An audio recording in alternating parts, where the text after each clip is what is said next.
Hello students, today I teach you the topic transposable element or jumping gene in prokaryotes. तो what is the transposable element या jumping gene क्या होता है, उसके बारे में आज हम लोग डिस्कस करेंगे कि जंपिंग जीन या ट्रांसपोजेबल एलिमेंट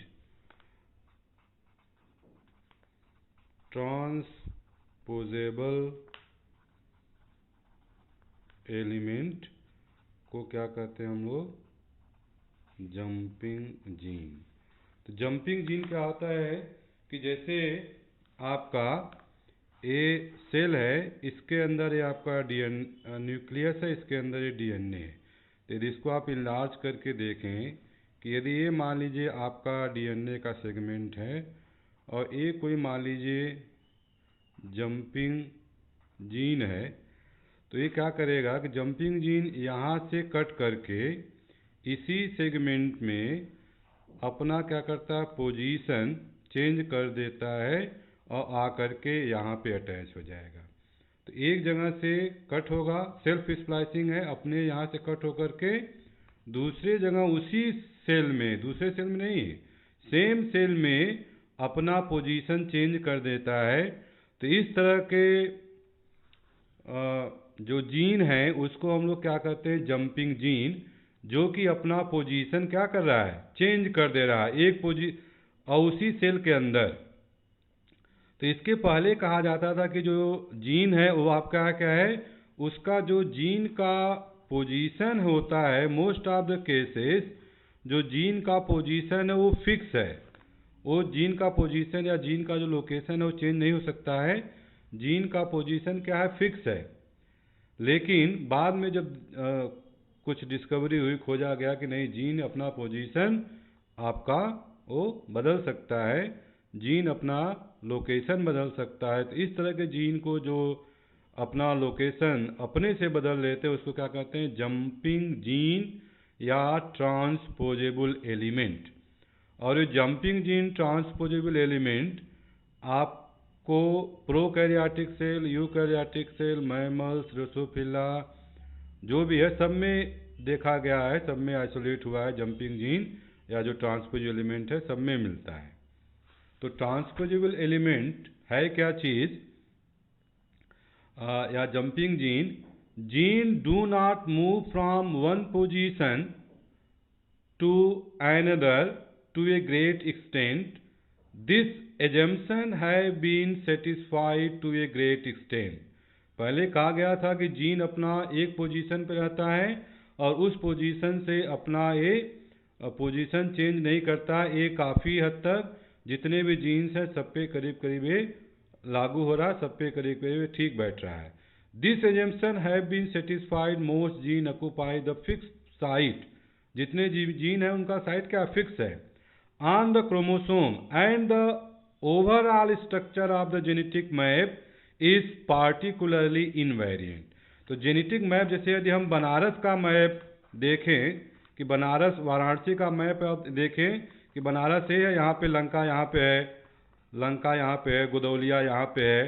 तो ये नहीं कि लंका चेंज हो जाएगा, आ जाएगा गुदौलिया की तरफ और गुदौलिया चला गया लंका की तरफ, ऐसा नहीं है। तो जो जनरल मैप होता है उसमें जो भी आप जैसे भारत का नक्शा देखते हैं तो वहाँ पे यूपी का पोजीशन जहाँ पे दिल्ली है अलग है, महाराष्ट्र अलग है, तो सबका position district wise, state wise सबका पोजीशन फिक्स है। ये मोस्ट ऑफ द केसेस में लागू हो रहा है। लेकिन जीन का भी उसी वही हाल है कि जीन भी आपके क्रोमोसोम में उसका पोजीशन फिक्स है। लेकिन यदि कोई जीन यदि लंका उठ करके गुदौलिया चला जाए और गुदौलिया उठ करके मान लीजिए लंका पे आ जा रहा है, तो ये जो अपना पोजीशन चेंज कर रहा है उस पोजीशन को क्या कहेंगे कि जंपिंग जीन है। तो जीन जंपिंग जीन जो है वो एक तरह से अपना पोजीशन क्या कर रहा है, चेंज कर रहा है। तो ये कहाँ से शुरुआत हुआ, कैसे जंपिंग जीन की खोज हुई। हाउएवर बिगिनिंग इन द 1940 में researchers have found that some DNA sequences can actually change position। 1940 में कुछ साइंटिस्ट लोगों ने ये आइडेंटिफाई किया या खोजा कि कुछ डीएनए के सीक्वेंसेस हैं जो कि अपना पोजीशन वो चेंज कर रहे हैं। लंका कुछ हिस्सा गोदोलिया चला गया, एक अलाय जंपिंग जीन। दीज मोबाइल, इसी को क्या कहते हैं, मोबाइल सीक्वेंसेस। मोबाइल मीन्स आप कहीं भी लेकर के इसको घूम सकते हैं। These mobile sequences are called transposable element or transposase. इसी तरह के एलिमेंट को हम लोग क्या कहते हैं, ट्रांसपोजेबल। ट्रांसपोजान मीन क्या हुआ, जो ट्रांसफर हो सके, अपना पोजीशन चेंज कर सके। ट्रांसपोजेज, ये जो ट्रांसपोजिव एलिमेंट या इसको क्या कहते हैं, ट्रांसपोजेज मीन्स ये एंजाइम है, अपने से कट करेगा दूसरे जगह जाकर के जुड़ जाता है। Typically they are quite small. ये जो जंपिंग जीन होते हैं बहुत छोटा साइज में होता है, quite small, ranging from 500 to 10,000 nucleotide pairs, but some are rare larger. तो ज़्यादातर जो उनका ट्रांसमिशन रेट है कि 500 से लेकर के 10,000 न्यूक्लियोटाइड बेस पेयर के सीक्वेंसेस जो है वो ट्रांसपोज हो सकते हैं, एक जगह से अपना पोजीशन चेंज कर सकते हैं।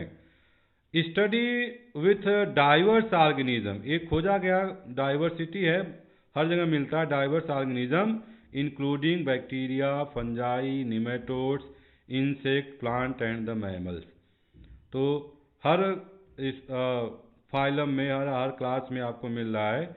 बैक्टीरिया में सबसे ज़्यादा पाया जाता है, बैक्टीरिया है, फंजाई है, निमेटोड है, इंसेक्ट है, प्लांट है और मैमल्स है।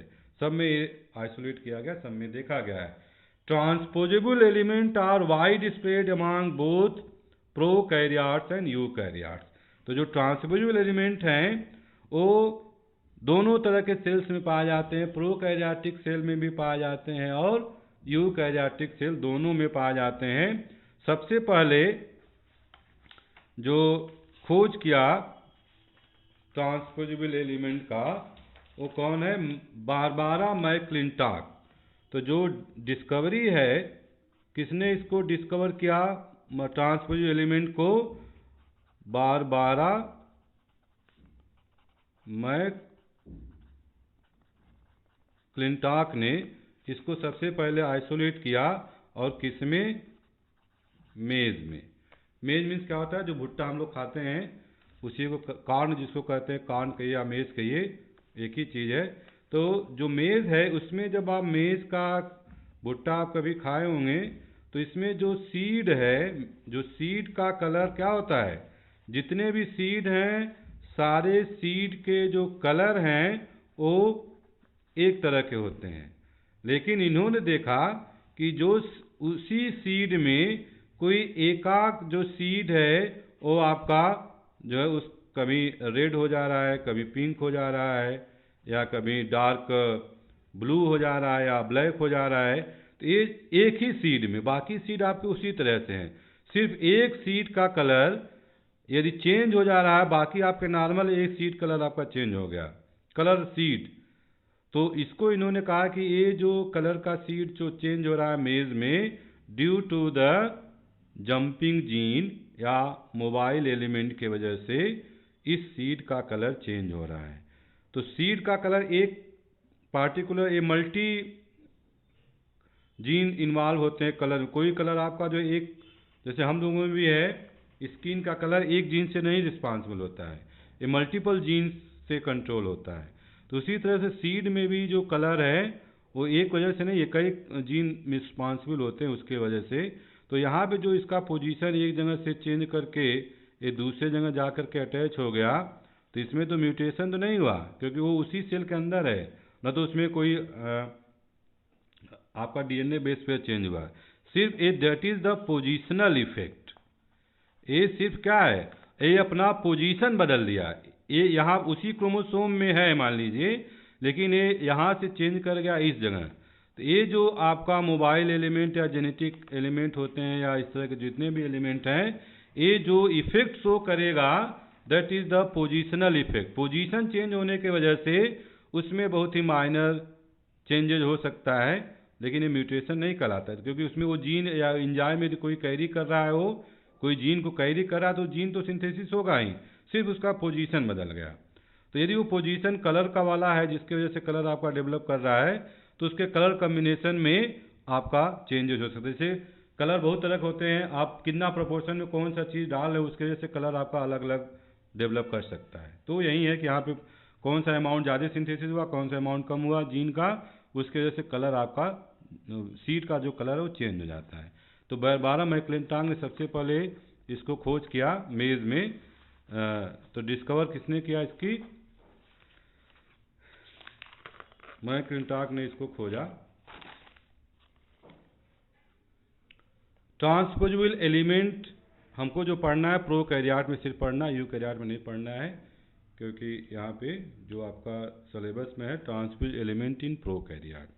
तो प्रोकैरियोटिक के केस में in prokaryotes and eukaryote genomes contain certain sequences which are capable to move from one side to another and are called the transposable element।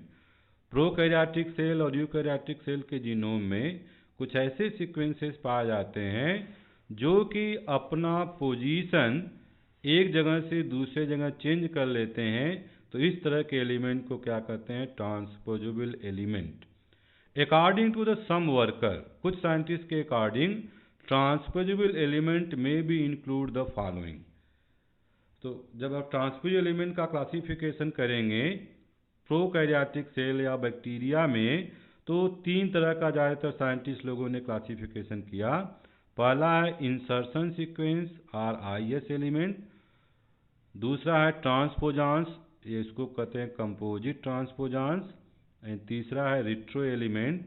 तो इंसर्शन सीक्वेंसेस एंड ट्रांसपोजांस और retro element, इसमें जो basic differences हैं कि जो आपका insertion sequence है, पहला जो है आपका इंसर्शन सीक्वेंस या जो आईएस एलिमेंट है, इसमें क्या होता है, सिर्फ जो ट्रांसपोजेबल एलिमेंट हैं वो अपना एक जगह से पोजीशन जो है बदल करके दूसरे जगह चले जाते हैं। ये है आपका सिंपल इंसर्शन सीक्वेंसेस। इसमें कोई भी जीन कैरी नहीं करता, सिर्फ वो इंसर्शन सीक्वेंस है कि अपना आईएस एलिमेंट है यहाँ से कट किया और यहाँ पे आकर के वो जुड़ गया, तो that is the IS element या इंसर्शन सीक्वेंस। और जो दूसरा आपका है जिसको हम ट्रांसपोजांस कर रहे हैं या जिसको हम कह रहे हैं कंपोजिट ट्रांसपोजान, तो कंपोजिट ट्रांसपोजान इम्पॉर्टेंट है।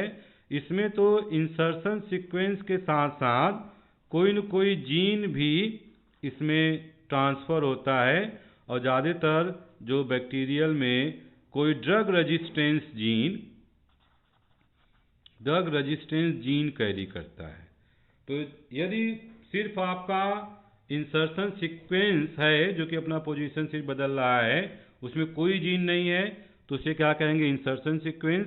उसी इंसर्शन सीक्वेंस में यदि आपका कोई ड्रग रेजिस्टेंस जीन जो कि एक पार्टिकुलर ड्रग के अगेंस्ट अपना एंजाइम बना रहा है उस ड्रग को इनएक्टिवेट करने के लिए, तो वहाँ पे यदि उस ट्रांसपोजेबल एलिमेंट में या इंसर्शन सीक्वेंस के साथ साथ कोई ड्रग रेजिस्टेंस जीन भी है और वो ट्रांसफ़र हो रहा है उसके साथ साथ, तब हम उसे क्या कहेंगे, कंपोजिट ट्रांसपोजांस। ये बैक्टीरिया के लिए ज़्यादा बेनिफिशियल है जो आपका कंपोजिट ट्रांसपोजांस है। और तीसरा है retro element. Retro element means ऐसे वायरसेज जहाँ पे कि आरएनए वायरसेज हैं, वहाँ पे यदि अपना पोजीशन चेंज कर रहा है या अपना डीएनए वो किसी बैक्टीरियल सेल में ट्रांसफ़र कर रहा है, तो इस तरह के एलिमेंट को क्या कहते हैं, रिट्रो एलिमेंट। मतलब रिवर्स ट्रांसक्रिप्शन, आरएनए पहले रिवर्स ट्रांसक्रिप्शन करके डीएनए बनाएगा, डीएनए से फिर वो कॉपी करके फिर उसमें इंसर्ट हो रहा है, तो उसे हम कहते हैं रिट्रो एलिमेंट। और ये पार्टिकुलरली ज़्यादातर वायरसेस के केस में रिट्रो एलिमेंट प्रेजेंट होते हैं। तो जो पहला जो आपका है इंसर्शन सीक्वेंस है आईएस एलिमेंट। तो आईएस एलिमेंट क्या है, the IS element where the first transposable element identified in some bacterial operon.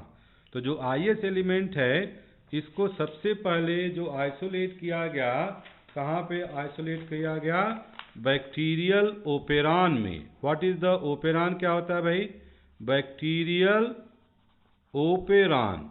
Operon means कि एक पार्टिकुलर, जैसे आपका लैक ओपेरान है या दूसरा है टीआरपी ओपेरान, ये दो एग्जाम्पल है मान लीजिए बैक्टीरियल ओपेरान के। तो जो आईएस एलिमेंट है इसको सबसे पहले किस में देखा गया, बैक्टीरियल ओपेरान में। तो ओपेरान क्या होता है कि एक पार्टिकुलर बायोकेमिकल पाथवे के लिए जो भी नेसेसरी एंजाइम्स हैं वो सिंगल स्ट्रक्चरल जीन में वो सारे प्रेजेंट रहते हैं। तो उसी को हम लोग कहते हैं ओपेरान। वहाँ पे अलग अलग जीन नहीं पाए, एक ही साथ स्ट्रक्चरल जीन, जैसे ZYA ABCD, तो इस तरह के जीन जो सारे जीन्स एक साथ फाउंड हो रहे हैं, उसमें अलग अलग जीन एक ही साथ उसका ट्रांसक्रिप्शन होगा, एक ही मैसेंजर आरएनए बनेगा, फिर वो कट करके अपना 2 प्रोटीन या 3 प्रोटीन या 3 एंजाइम वो सिंथेसिस करते हैं। तो उसको हम लोग कहते हैं ओपेरान। लैक ओपेरान और टीआरपी ओपेरान आप लोग पढ़े होंगे कि लैक ओपेरान क्या होता है, टीआरपी ओपेरान क्या होता है। ये बैक्टीरियल का एग्जाम्पल है। तो बैक्टीरिया में सबसे पहले जो ओपेरान है उसमें स्टडी किया गया। These insertion inactivate the gene and do not allow transcription and translation of this and following other gene in the operon. तो यदि उस स्ट्रक्चरल जीन में यदि आपका आईएस एलिमेंट आकर के उस ओपेरान में इंसर्ट हो जाता है तो उसके वजह से क्या होगा, न तो ट्रांसक्रिप्शन होगा उस ओपेरान का और न तो उसमें ट्रांसलेशन होगा, न तो प्रोटीन सिंथेसिस होगा of this and following other gene in the operon. The IS element are compactly organized, typically there is a single coding sequences with short identical. तो जो आईएस एलिमेंट होते हैं वो क्या होते हैं, कॉम्पैक्टली ऑर्गेनाइज्ड है और उसमें सिंगल कोडिंग सीक्वेंस है with a short identical or nearly identical sequences at the both end। तो जो दोनों इंड है उसके इंड पे एक कैसे रिकॉग्नाइज करेगा कोई भी कि भाई आपका इंसर्शन सीक्वेंस है, आईएस एलिमेंट है। तो उसके लिए दो कैरेक्टर बहुत ज़रूरी है कि उस आईएस एलिमेंट में दो मेन सीक्वेंसेस पाए जाते हैं, एक है आइडेंटिकल सीक्वेंसेस और दूसरा है इन्वर्टेड रिपीट, टर्मिनल रिपीट। तो जो भी identical sequences at both end, these terminal sequences are always in inverted orientation with respect to each other, so they are called the inverted terminal repeat. तो जो दोनों and पे आपका identical sequences पाए जा रहे हैं वो क्या होते हैं, उसका करेक्टर है कि वो इन्वर्टेड टर्मिनल रिपीट है। ये बहुत इंपॉर्टेंट है आईएस होने के लिए कि जो भी आइडेंटिकल सीक्वेंसेस दोनों इन पे पाए जा रहे हैं that is the inverted terminal repeat ITR। तो जब आप इस डायग्राम को आप देखिए,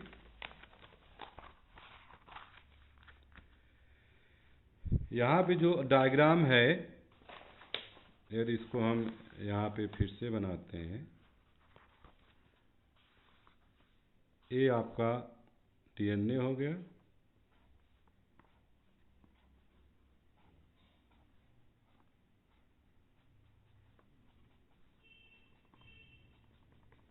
ठीक।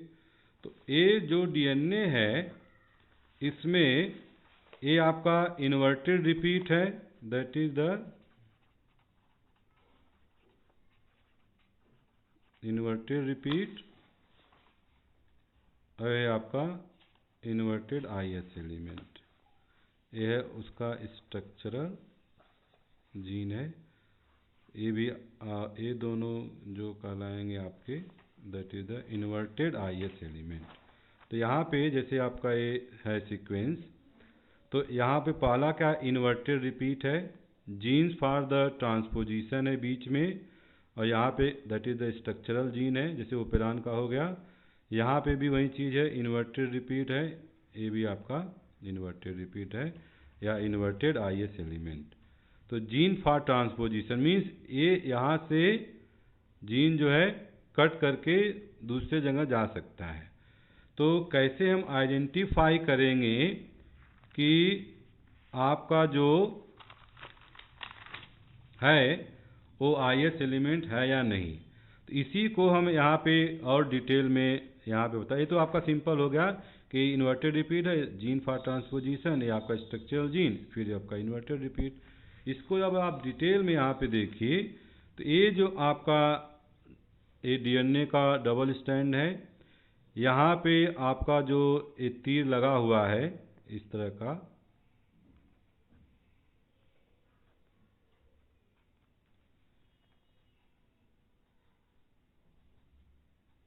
ये आपका तीर लगा है, यहाँ पे दो तरह के सीक्वेंसेस प्रेजेंट हैं। एक है आपका टारगेट रिपीट और दूसरा है टर्मिनल इन्वर्टेड रिपीट। तो टारगेट रिपीट है, उसमें जो सीक्वेंसेस आपके क्या हैं, ए C A T T A A C C, ये आपका क्या है, टारगेट रिपीट है। ये दोनों ए, इसका यहाँ भी टारगेट रिपीट है और यहाँ भी ए भी टारगेट रिपीट है। दोनों का जो ओरिएंटेशन है, टारगेट रिपीट का ओरिएंटेशन दोनों इंड पे क्या होगा, आइडेंटिकल होगा, इसलिए उसको आइडेंटिकल सीक्वेंसेस कहते हैं। ये जो टारगेट रिपीट है A C A T T A C C, A C A T T A C C, ये है आपका टारगेट रिपीट या आइडेंटिकल सीक्वेंसेस। यहाँ पे दोनों इंड पे, ये यहाँ पे इसका स्टार्टिंग है और यहाँ पे इंड है, तो दोनों इंड पे पहला जो सीक्वेंस है वो target repeat, that is the identical. यहाँ पे इसका जो सीक्वेंस है आइडेंटिकल है और उसका ओरिएंटेशन भी क्या है, वो सेम है, A C A T T A C C, A C A T T A C C. इसका कम्प्लीमेंट्री सीक्वेंस आपका हो जाएगा T G T A T T G G. वही चीज़ यहाँ भी है। तो ये दोनों के आपस में आइडेंटिकल सीक्वेंसेस होते हैं, इसलिए उसको क्या कहते हैं, टारगेट रिपीट। अब दूसरा क्या, इन्वर्टेड टर्मिनल रिपीट है।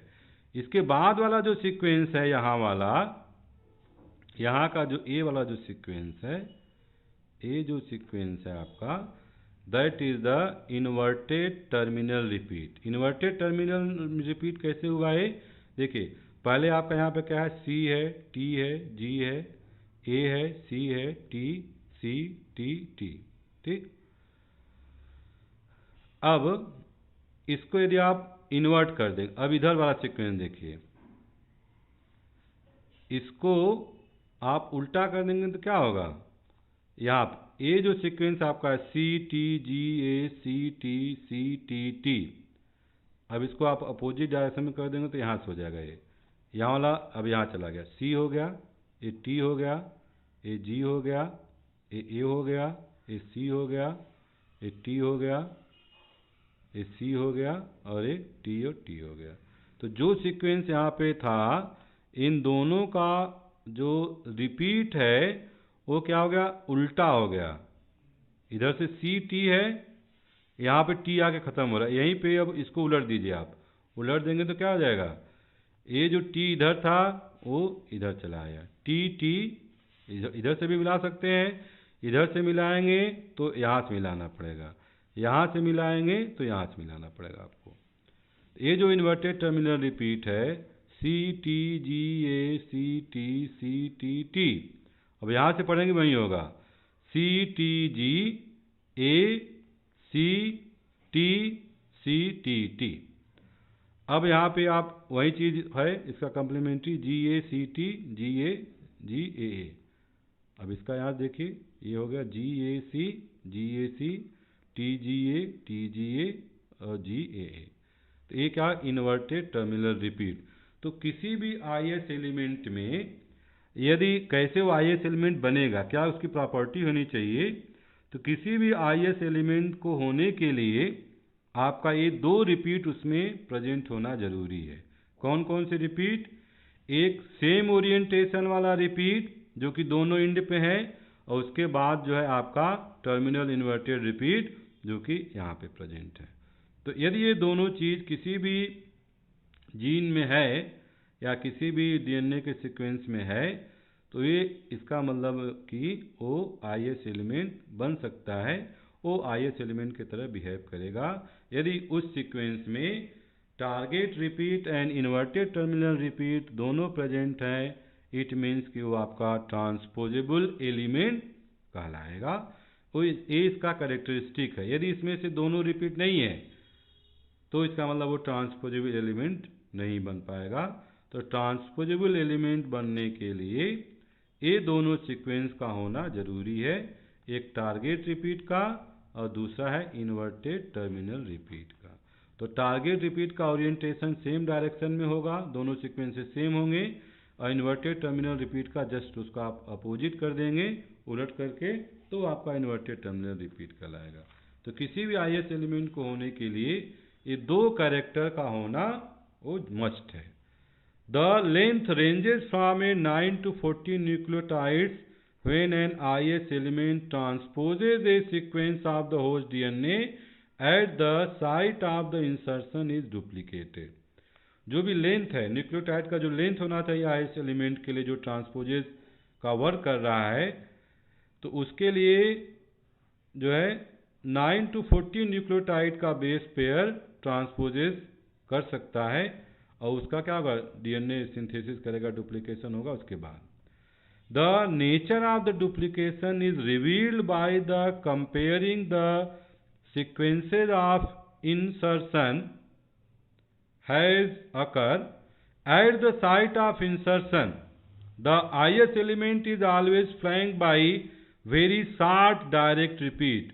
कि जो भी नेचर है डुप्लीकेशन का, वो कैसे, अब जो IS एलिमेंट है वो बीच में जो गैप होता क्या, वेरी शॉर्ट डायरेक्ट रिपीट होना चाहिए। जो अभी बताया कि डायरेक्ट रिपीट है मीन्स जिसका दोनों का सेम ओरिएंटेशन है। Direct repeat indicate that 2 copies of the same orientation. तो जो डायरेक्ट रिपीट है उसके कॉपी क्या होना चाहिए, सेम ओरिएंटेशन का होना चाहिए। The sequences of the direct repeat varies among the individual to individual. तो ये जो डायरेक्ट रिपीट है कितने बेस पेयर का होगा, अलग अलग इंडिविजुअल में अलग अलग हो सकता है, लेकिन जब most common length of the direct repeat is 9 base pair. तो जो सबसे कॉमन है कि कितने बेस पेयर का उसमें पाया जा रहा है, तो 9 बेस पेयर सबसे कॉमन है, जो कि ज़्यादातर केस में डायरेक्ट रिपीट पाया जाता है। तो यहाँ भी जो आपका सीक्वेंसेज है 1 2 3 4 5 6 7 8 9, तो जो आपका यहाँ पे डायरेक्ट रिपीट दिखाया जा रहा है वो भी कितना है, 9 बेस पेयर का है।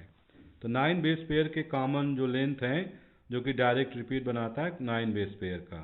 The IS element therefore display a characteristic structure in which its end are identified by the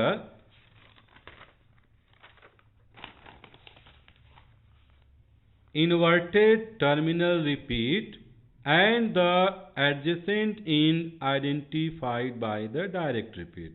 तो जो भी आपका इंसर्शन सीक्वेंस है उसको कैसे आइडेंटिफाई करेंगे, एक डायरेक्ट रिपीट द्वारा और दूसरा इनडायरेक्ट रिपीट द्वारा। The indirect repeat define the end of the transposition. तो जो इन्वर्टेड रिपीट है वहीं से कट करके ट्रांसपोजिशन होगा। These end is recognized by a protein responsible for the transposition and this protein is called the transposase। तो जो ये ट्रांसपोजेज एंजाइम है वो वही इन्वर्टेड टर्मिनल रिपीट को आइडेंटिफाई करता है और दोनों एंड पे इन्वर्टेड टर्मिनल रिपीट है, दोनों एंड को कट करेगा एक जगह से और दूसरे जगह जाकर के उसको जोड़ देगा। तो इस तरह का जो एंजाइम काम करता है that is the transposase. Transposase is an enzyme that bind to the end of a transposon and catalyzes its movement to another part of the genome by a cut and paste mechanism। तो जो ट्रांसपोजेज है वो इस तरह का enzyme है जो कि दोनों एंड पे उसको कट करेगा, जहाँ पे उसको इन्वर्टेड टर्मिनल रिपीट मिलेगा दोनों एंड पे, वहाँ पे कट करके और दूसरे जगह जा करके पेस्ट कर देगा। तो ये जो मैकेनिज्म है वो ट्रांसपोजेज द्वारा, जैसे हम मोबाइल लैपटॉप में कोई मैटर आप टाइप किया, कहीं से कुछ लेना है तो उतना मार्क किए उतना कट किए, फिर जहाँ पे हमको पेस्ट करना पेस्ट कर दिए। तो जो ट्रांसपोजेज एंजाइम वही काम करता है कट एंड पेस्ट का, कि एक जगह से कट किया दूसरे जगह जा करके उसको पेस्ट कर देगा। लेकिन उस मटेरियल को कट कहाँ से करना है, जहाँ पे इन्वर्टेड रिपीट रहेगा। तो पहले आपका जो है डायरेक्ट रिपीट है, डायरेक्ट रिपीट के बाद तुरंत इन्वर्टेड रिपीट है, वहीं सेम ओरिएंटेशन आपका दूसरे एंड पे भी है। तो जहाँ पे दोनों एंड पे इन्वर्टेड टर्मिनल रिपीट मिलेगा, वहीं से जो आपका ट्रांसपोजेज एंजाइम है वो उसको कट कर देगा। जैसे यहाँ पे ये आपका इन्वर्टेड टर्मिनल रिपीट है, यहाँ पे इन्वर्टेड टर्मिनल रिपीट है, तो ट्रांसपोजान आ करके यहाँ से और यहाँ से इसको कट कर देगा और कट करके दूसरे जगह जा करके वो ऐड कर देगा। तो ये आपका जो है ट्रांसपोजेज एंजाइम वो काम करता है कट एंड पेस्ट का। ओके, नेक्स्ट क्लास में आपको पढ़ाएंगे कंपोजिट ट्रांसपोजांस।